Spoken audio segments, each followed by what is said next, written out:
Hello friends, welcome again in जय हिंद जीत classes. कल हमने दुर्गों के बारे में कुछ चीजें पढ़ी थी।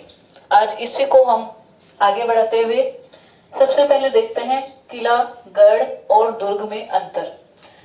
किला जो होता है साधारण प्रकार के होते हैं, इनमें समुचित व्यवस्थाएं बिल्कुल भी नहीं होती है।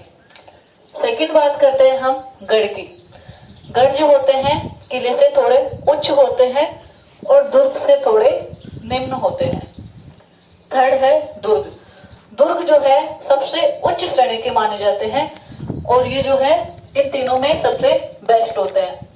जैसे हम इंग्लिश में पढ़ते हैं good, better, best. Good, better and best. तो किलों को हम मानेंगे गुड, गढ़ को मानेंगे हम बेटर और दुर्ग को हम संज्ञा देंगे बेस्ट की। अब बात करते हैं हम राजस्थान के प्रमुख दुर्ग। हमने कल पढ़ा था कि जो भटनेर का दुर्ग है वो राजस्थान का सबसे प्राचीन दुर्ग है। अब यहीं से हम शुरुआत करते हैं। भटनेर का दुर्ग जो है हनुमानगढ़ जिले में स्थित है। इसका निर्माण भूपत भाटी द्वारा करवाया गया था। भटनेर के दुर्ग का निर्माण हनुमानगढ़ जिले में भूपत भाटी शासक द्वारा करवाया गया। नेक्स्ट है इसका निर्माण कब करवाया गया? इसका निर्माण 3री सदी में करवाया गया। इसमें मिट्टी की ईंटों का प्रयोग हुआ है। तो राजस्थान का 2 किले हैं राजस्थान के, उनमें से एक किला भटनेर का दुर्ग है जिसमें मिट्टी की ईंटों का प्रयोग हुआ है। नेक्स्ट बात करते हैं इसका शिल्पी कौन था। भटनेर दुर्ग का शिल्पी ककैया जो था इसका शिल्पी था। नेक्स्ट बात करते हैं श्रेणी कि जो भटनेर का दुर्ग है वो हमने कल 9 श्रेणियां पढ़ी थी किलों की, उनमें से कौन सी श्रेणी में आता है? तो ये जो है धानवन दुर्ग की श्रेणी में आता है। भटनेर का दुर्ग धानवन दुर्गों की श्रेणी में आता है। नेक्स्ट बात करते हैं इसकी स्थिति, लोकेशन क्या है इसकी। कल मैंने आपको थोड़ा सा बताया था कि जो ये है भटनेर का दुर्ग वो मुल्तान दिल्ली मार्ग पर स्थित था। मुल्तान दिल्ली मार्ग पर स्थित था। ठीक है, नेक्स्ट बात करते हैं इसके उपनाम। इसको अन्य किन किन नामों से हम जानते हैं। सबसे पहला नाम है इसका भाटियों की मरोड़। भाटियों की मरोड़, क्योंकि आपको पता है कि इसका निर्माण भाटी शासकों के द्वारा करवाया गया था। दूसरा इसका उपनाम है उत्तरी सीमा का प्रहरी। उत्तरी सीमा का प्रहरी। हमें पता है कि हनुमानगढ़ में होकर घग्गर नदी बहती है, तो ये जो किला है वो घग्गर नदी के किनारे बसा हुआ है, इसलिए उत्तरी सीमा का प्रहरी कहा जाता है। नेक्स्ट बात करते हैं, हमने देखा कि ये मुल्तान दिल्ली मार्ग पर स्थित है। ठीक है, तो जो भी बाहरी आक्रमणकारी आएंगे वो भटनेर के किले से होकर के ही दिल्ली में आएंगे, इसलिए सबसे ज्यादा विदेशी आक्रमण जो हुए थे वो भटनेर के दुर्ग पर हुए। नेक्स्ट है एकमात्र दुर्ग, राजस्थान का एकमात्र दुर्ग जहां मुस्लिम महिलाओं द्वारा जोहर किया गया है। राजस्थान का एकमात्र दुर्ग जहां मुस्लिम महिलाओं द्वारा क्या किया गया है? जोहर किया गया है। और वो किया गया था तैमूर लंग का आक्रमण हुआ था। किसका आक्रमण हुआ था? तैमूर लंग का आक्रमण हुआ था। उस समय शासक था दुलचंद, तो उस समय मुस्लिम महिलाओं द्वारा यहाँ पर जोहर किया गया। जो तैमूर लंग था उसने 1398 ईस्वी में आक्रमण किया था। दुलचंद वहां पे शासक था। नेक्स्ट बात करते हैं इसमें जीवन का सबसे मजबूत दुर्ग। जब तैमूर लंग ने यहाँ आक्रमण किया तो उसने इस किले को अपनी आत्मकथा लिखी थी उसने, तुजुक ए तैमूरी। उसमें इसने भटनेर के दुर्ग को अपने जीवन का सबसे मजबूत दुर्ग बताया। नेक्स्ट बात करते हैं हम 1805 मंगलवार। 1805 ईस्वी में मंगलवार का दिन था। तब जब्त सिंह नामक शासक, यहाँ पे भटनेर में जब्त सिंह शासक थे।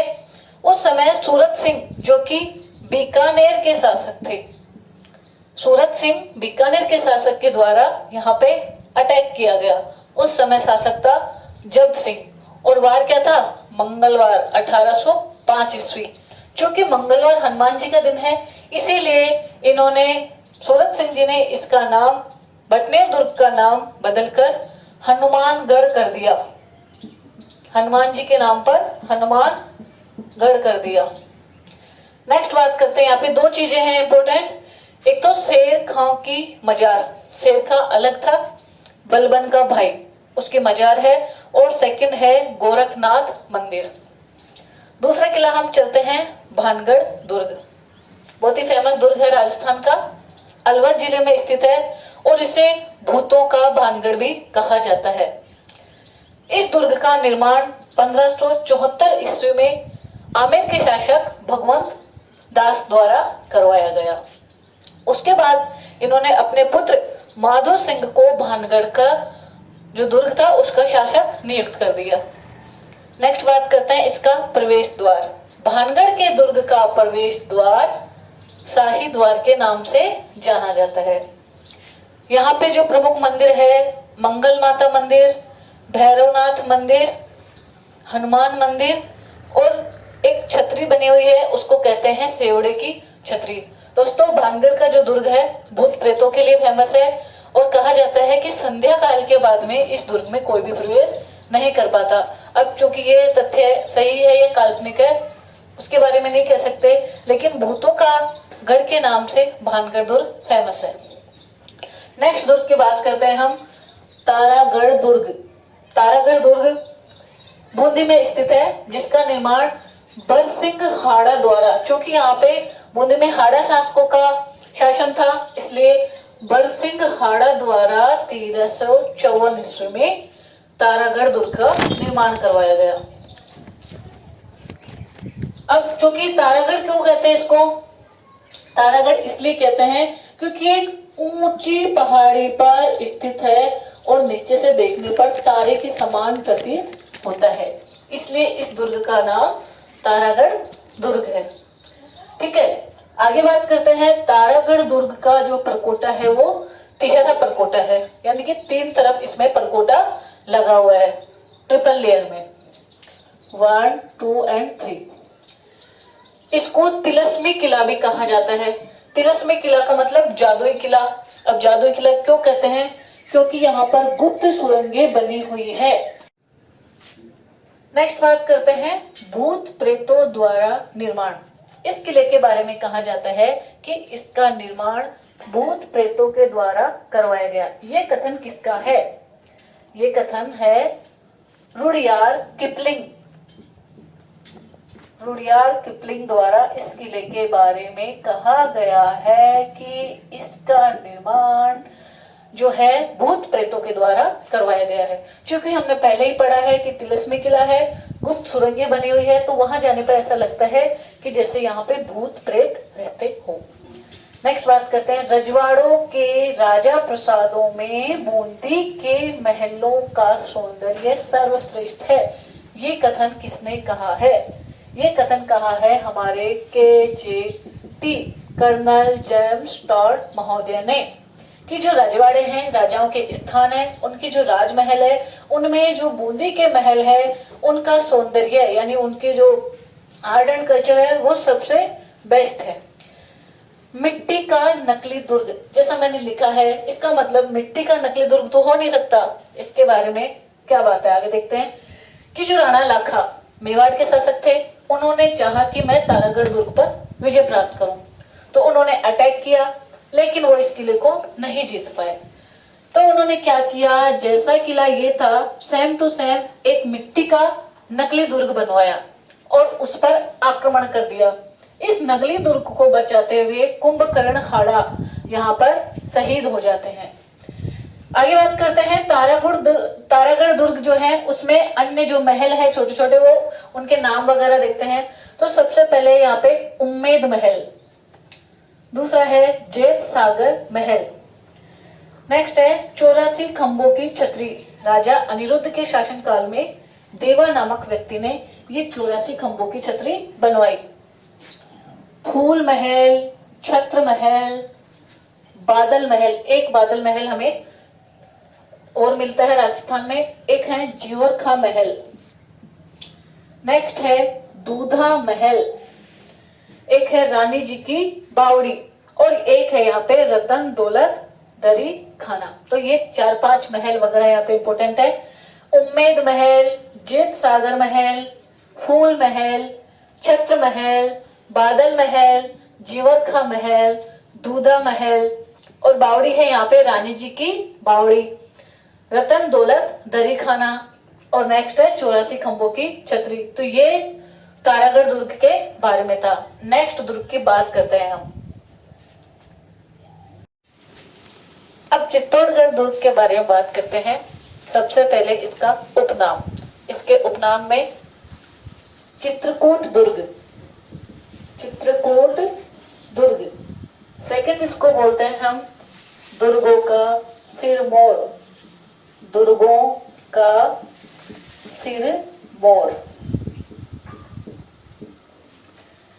चित्तौड़गढ़ दुर्ग के बारे में एक कहावत कही गई है, गढ़ तो चित्तौड़गढ़ बाकी सब गढ़ैया, गढ़ तो गढ़ चित्तौड़गढ़ बाकी सब गढ़ैया। नेक्स्ट बात करते हैं कौन सी श्रेणी में आता है। यह है, हमने बात की थी कि जो दुर्ग होते हैं उनकी 9 श्रेणियां बताई गई है। तो यह है धनवंत श्रेणी, यानी कि जो अपनी मरुभूमि वाली है उनको छोड़ करके बाकी जो शेष 8 श्रेणियां पाई जाती है वो सभी इसमें विशेषताएं पाई जाती है। नेक्स्ट है क्षेत्रफल। चित्तौड़गढ़ दुर्ग का क्षेत्रफल है 28 वर्ग किलोमीटर, 28 वर्ग किलोमीटर। इसकी लंबाई की अगर हम बात करें तो इसकी लंबाई है 8 किलोमीटर। इसकी चौड़ाई की अगर हम बात करें तो वो है 2 किलोमीटर। इसकी स्थिति की अगर हम देखते हैं तो ये 2 नदियों के संगम पर है, गंभीरी और बेड़च। गंभीरी और बेड़च नदी के संगम पर चित्तौड़गढ़ दुर्ग बना हुआ है। मार्गों की अगर हम बात करें तो दिल्ली से मालवा और गुजरात जाने वाले रास्ते में ये पड़ता था, इसलिए सामरिक और राजनीतिक दृष्टि से भी महत्वपूर्ण था, क्योंकि दिल्ली से अगर मालवा जाना हो या दिल्ली से गुजरात जाना हो तो चित्तौड़गढ़ दुर्ग में होकर के इस रास्ते से जाना पड़ेगा। अब इसकी नेक्स्ट बात करें, निर्माण किसने करवाया।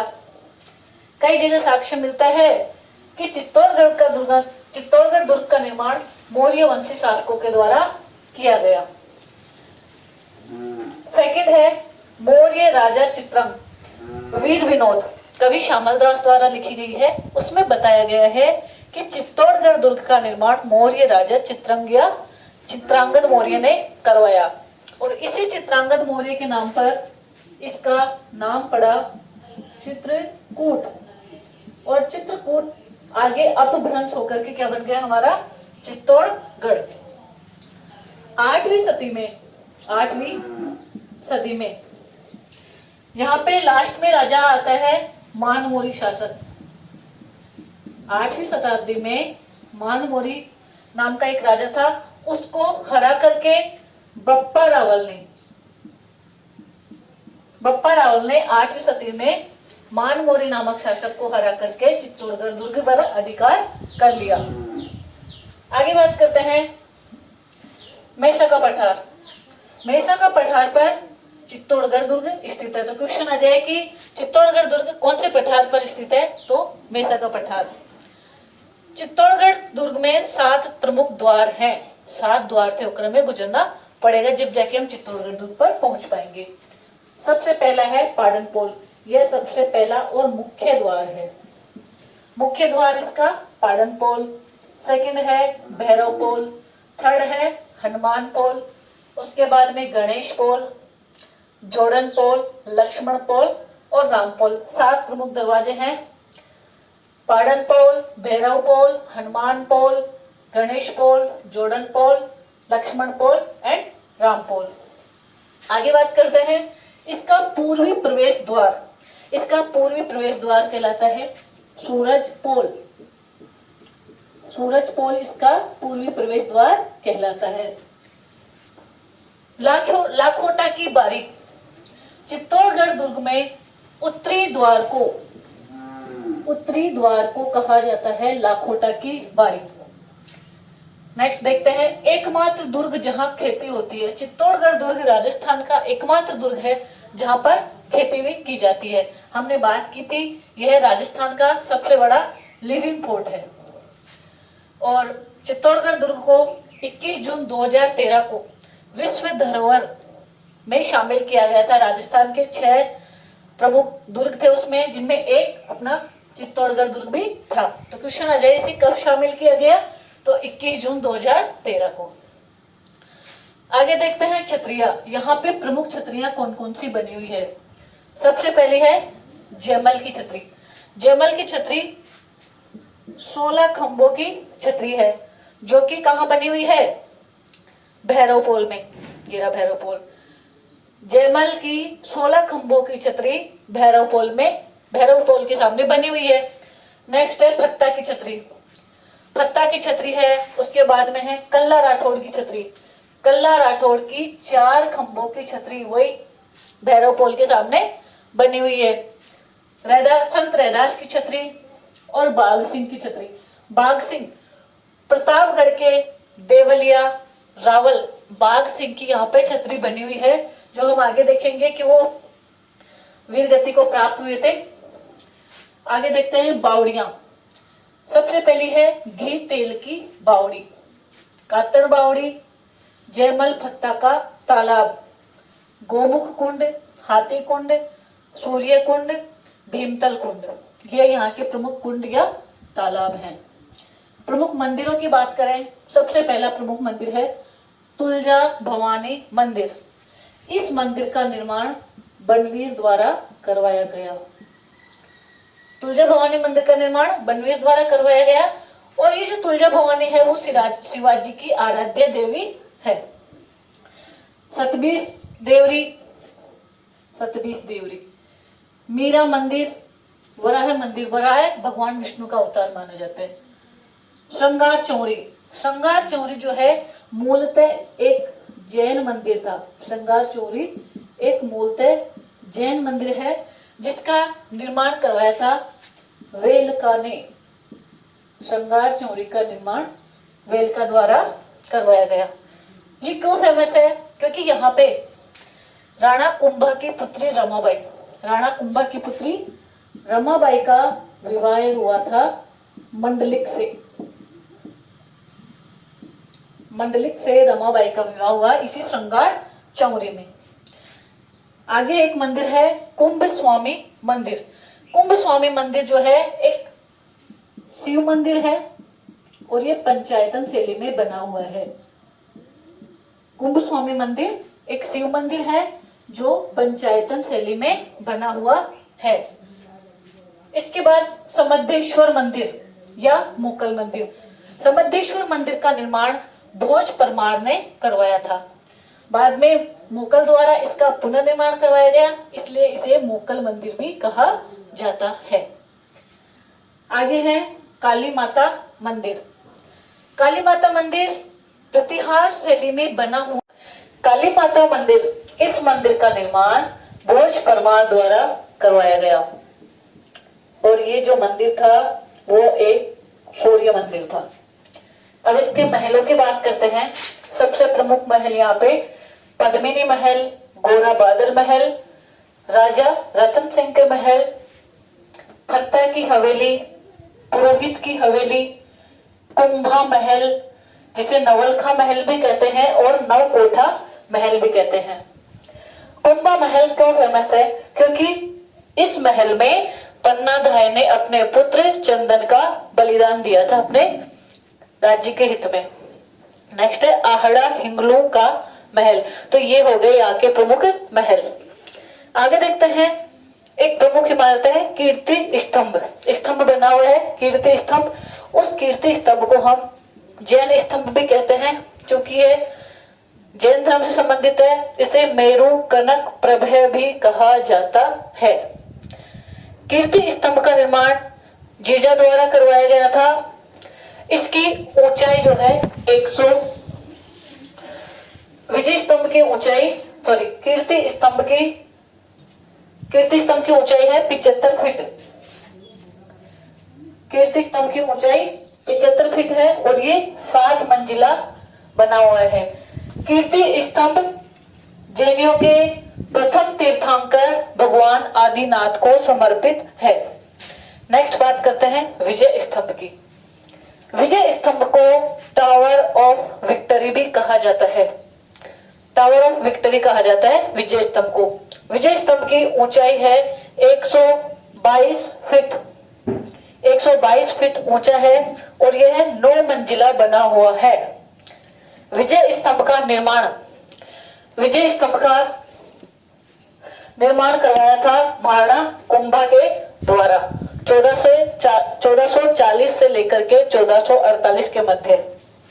1440 से लेकर के 48 के मध्य सारंगपुर मालवा की विजय के उपलक्ष्य में किसने निर्माण करवाया विजय स्तंभ का? महाराणा कुंभा के द्वारा। आगे बात करते हैं, इसमें सीढ़ियां कितनी हैं? इसमें 157 सीढ़ियां है। शिल्पी कौन था इसका शिल्पी था जैता और उसके सहयोगी थे नापा और पुंजा। बात करता है इसकी मंजिलों की। इसकी प्रथम मंजिल जो है उस पर कुंभा स्वामी मंदिर बना हुआ है जो भगवान विष्णु को समर्पित है, इसलिए इसे विष्णु मंदिर भी कहा जाता है। विजय स्तंभ की तीसरी मंजिल पर 9 बार अरबी भाषा में अल्लाह शब्द लिखा हुआ है। आगे देखते हैं, विजय स्तंभ को मूर्तियों का अजायबघर कहा गया है क्योंकि इसमें हिंदू देवी देवताओं की बहुत सारी मूर्तियां मिलती हैं। इसकी 9वीं मंजिल पर कीर्ति स्तंभ प्रशस्ति की रचना की गई है। कीर्ति स्तंभ प्रशस्ति की रचना जो की गई है वो मेवाड़ी भाषा में की गई है। मेवाड़ी भाषा में की गई है कीर्ति स्तंभ की रचना, और ये रचना की थी अत्रि महेश ने। अत्रि महेश ने कीर्ति स्तंभ प्रशस्ति की रचना की थी। अब कीर्ति स्तंभ प्रशस्ति में किसका वर्णन है? क्योंकि चित्तौड़गढ़ दुर्ग के आसपास हम देख रहे हैं कुंभा जी का वर्णन हो रहा है, इसलिए कुंभा की विजयों का वर्णन, कुंभा की विजयों का वर्णन, क्योंकि विजय स्तंभ किस उपलक्ष्य में बना हुआ है? विजय के उपलक्ष्य में, इसलिए इसमें वर्णन होगा कुंभा की विजयों का। अब चित्तौड़गढ़ दुर्ग में हम साके पढ़ते हैं, 3 साके। सबसे पहला साका है 1303 ईस्वी में। राजा था उस समय रतन सिंह। अलाउद्दीन खिलजी ने आक्रमण किया था। रतन सिंह के नेतृत्व में केसरिया हुआ था और रानी पद्मिनी के नेतृत्व में यहाँ पे जौहर हुआ था। सेकंड जो शाखा है वो बाघ सिंह के नेतृत्व में हुआ था और बाघ सिंह विक्रमादित्य का सेनापति था। रानी कर्मावती के नेतृत्व में यहाँ पे महिलाओं ने जौहर किया और आक्रमण किसने किया था? गुजरात के शासक बहादुर शाह ने। हम पढ़ते हैं कि कर्मावती ने हुमायूं को राखी भी भेजी थी। तो बहादुर शाह ने आक्रमण किया 1534-35 ईस्वी में और यहाँ पे सेकंड शाखा हुआ। थर्ड शाखा हुआ जयमल और फत्ता के नेतृत्व में यहाँ पे केसरिया हुआ। जयमल और फत्ता उदय सिंह के सेनापति थे, उनके सैनिक थे, और गुलाब कंवर और फूल कंवर के नेतृत्व में यहाँ पे महिलाओं ने जौहर किया। आक्रमणकारी था अकबर 1567-68 ईस्वी में। अब बात करते हैं कि इनको और जो अन्य उपनाम है, उपाधियां दी हुई है, वो किस किसने दिए? सबसे पहले कुतुब मीनार से श्रेष्ठ। चित्तौड़गढ़ दुर्ग को कुतुब मीनार से श्रेष्ठ किसने बताया है? कर्नल जेम्स टॉड ने। विजय स्तंभ की बात करते हैं। विजय स्तंभ को की तुलना कुतुब मीनार से की गई और उससे भी श्रेष्ठ बताया गया है कर्नल जेम्स टॉड ने। रोम के टार्जन के समान, रोम के टार्जन के समान बताया गया इसे फर्ग्यूसन ने इसे रोम के टार्जन के समान बताया गया है। हिंदू प्रतिमा शास्त्र की अनुपम निधि आरपी व्यास द्वारा इसे हिंदू प्रतिमा शास्त्र की अनुपम निधि कहा गया है। पौराणिक देवताओं का अमूल्य कोश, पौराणिक देवताओं का अमूल्य कोश का है हीराचंद ओझा। नेक्स्ट है लोक जीवन का रंगमंच। लोक जीवन का रंगमंच कहा है इसे गोपीनाथ शर्मा द्वारा इसे लोक जीवन का रंगमंच की उपाधि दी गई है। और नेक्स्ट है विष्णु ध्वज। क्योंकि ये भगवान विष्णु को समर्पित था इसलिए उपेंद्र नाथ डे ने इसे विष्णु ध्वज की उपाधि दी है। अब एक बार देख लेते हैं विजय स्तंभ को डाक टिकट जारी किया गया था। राजस्थान की प्रथम इमारत जिस पर डाक टिकट जारी किया गया था वो किया गया था 1 रुपए का डाक टिकट जारी किया था 15 अगस्त 1949 को। और इसके बारे में हमें पता है कि ये माध्यमिक शिक्षा बोर्ड का लोगो है और राजस्थान पुलिस का भी लोगो है। एक बार वापस थोड़ा रिवाइज कर लेते हैं हम इसको। प्रमुख जो महल है पद्मिनी महल, गोरा महल, रतन सिंह महल है। एक इंपॉर्टेंट क्वेश्चन आता है इसमें से आहारा हिंगलू का महल। तो आहारा हिंगलू का महल कहाँ है? चित्तौड़गढ़ दुर्ग में। दूसरी बात है कीर्ति स्तंभ का निर्माण किसने करवाया था? जीजा ने करवाया था। किसको समर्पित है? आदिनाथ को समर्पित है। विजय स्तंभ कितना मंजिला है? 9 मंजिला है। ठीक है। और शिल्पी कौन था इसका? जेता था। इसकी जो प्रथम मंजिल है उस पर विष्णु मंदिर बना हुआ है। नेक्स्ट अपन ने देखा था कि अल्लाह शब्द लिखा हुआ है। अल्लाह शब्द कौन सी भाषा में लिखा हुआ है? तो वो लिखा हुआ है अपने बिल्कुल अरबी भाषा में लिखा हुआ है। मूर्तियों का अजायब घर किसे कहा जाता है? तो विजय स्तंभ को कहा जाता है। कीर्ति स्तंभ प्रशस्ति की रचना कौन सी मंजिल पर हुई है? टॉप पे हुई है, बिल्कुल 9वीं मंजिल पे हुई है। आगे देखते हैं साके। तो प्रथम साका कब हुआ था? 1303 ईस्वी में। शासक रतन सिंह था। पद्मिनी ने जोहर किया था और अलाउद्दीन खिलजी उस पर आक्रमणकारी था। सेकंड बाघ सिंह, कर्मावती के नेतृत्व में जोहर, आक्रमणकारी बहादुर शाह है। आगे देखते हैं एक बहुत ही इंपॉर्टेंट चीज है, कुतुब मीनार से भी श्रेष्ठ किसने बताया है? तो किसने बताया है? बिल्कुल कर्नल जेम्स टॉड ने। एक और इंपॉर्टेंट हिंदू प्रतिमा शास्त्र की अनुपम निधि किसे कहा गया है? अनुपम निधि मतलब अनुपम खजाना कोश आरपी व्यास के द्वारा। और एक और इंपॉर्टेंट क्वेश्चन, विष्णु ध्वज की उपाधि किसने दी है? तो उपेंद्र नाथ डे के द्वारा दी गई है। और पुलिस वाले बच्चों के लिए इंपॉर्टेंट, राजस्थान पुलिस का लोगो चिन्ह भी है विजय स्तंभ और माध्यमिक शिक्षा बोर्ड का भी लोगो है विजय स्तंभ।